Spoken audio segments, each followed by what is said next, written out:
Okay, well, tonight we're talking about seniors, and I'm not talking about high school seniors. I'm talking about senior citizens. I got a couple stories of some spunky seniors.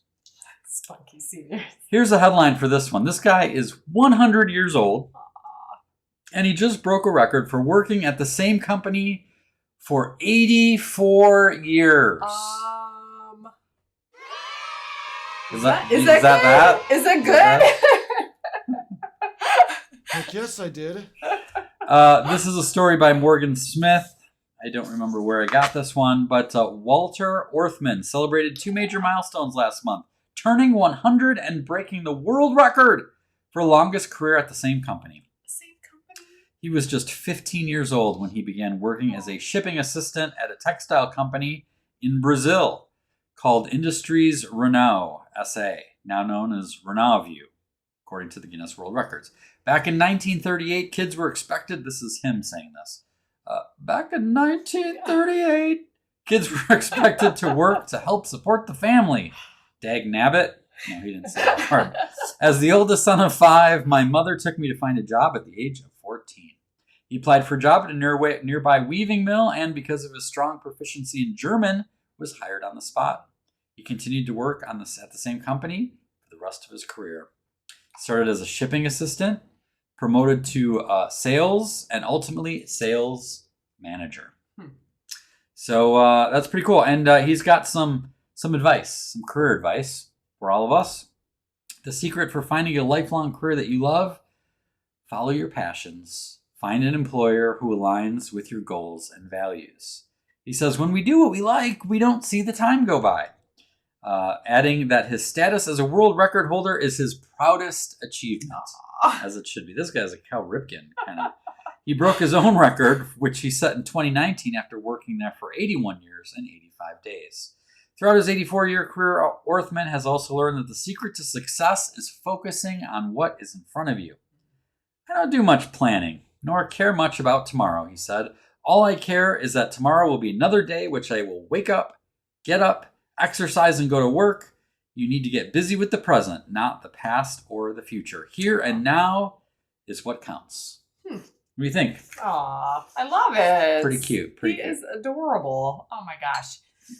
When you said 84 years, I thought I didn't put together that it was at the same place. Oh, yeah. Oh, man. 84. Yeah, you just thought working for 85 years. Kill me now. I mean, seriously. But no, one place.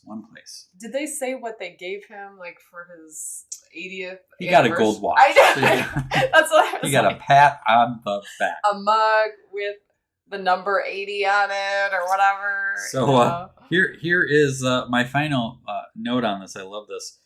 Guinness World Records did not note when or if he plans to retire.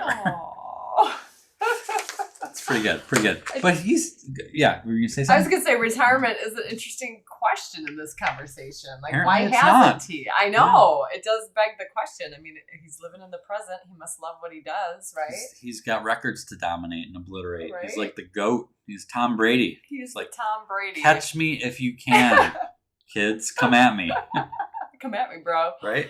But he's not the only one I wanted to talk about. I wanted to talk about another woman. Now, this woman is she's a spring chicken compared to this guy. I'm going to be talking about an 83-year-old woman, Muddy Mildred Wilson. Aww. She was added again. This comes a story from Andy Corbley. After husband dies, 83-year-old Muddy Mildred runs her third Tough Mudder race to provide clean water. So she's 83 years old. She had already done 2 Tough Mudder races and just crushed a third one, becoming the oldest person ever to finish the famous 5K. The Tough Muddle 5K in Missouri. Tough time saying Tough Mudder. Really tough. It was in Missouri. Was honored to feature the octogenarian for the third time. At this event, she was raising money to drill a freshwater well in rural African village. So cool. So in 2021, when she completed her second 5K, she decided to dedicate it to her late husband, Farrell, who was able to see her cross the finish line for her first race in 2019. How about this lesson of it's never too late to get started, right? This is not like, oh, she did it when she was 12 and now she's doing it 6 years later. She said she watched her son do the world's toughest mudder in Las Vegas. And he asked me last fall if I would like to do one. I said yes, but if I do it, I want to be able to really do it, not just be out there. Yeah. Now she's doing it because her son, Danny Wilson, who first inspired her to start, and is the leader of a youth group working to raise money to drill wells in Africa. I will get muddy so others can drink clean water. I would love for you to help me make the vision a reality, she says on her GoFundMe page. So far they have raised $650 of their $5,000 target. I don't know how old the story is. It might be a few months old. So hopefully they've made it. And the Tough Mudder organization has donated $500. So kudos to Muddy Mildred. I love that. Love that. How about that? I think that's a smile on her face. She's just going for it. That's what I want to. I want to be like that. And just the idea of like in 2019, she's like, I'm doing this. We're gonna, and that has a cause behind it. And her son inspired her. Mildred, you are an adultitis-fired Mildred. We love you. A couple of them there, Mildred and what was the dude's name again? Walter. Yes, Walter. I should have remembered that. That's my middle name. So we salute both of you, and there's your edition of Adultitis-Free News.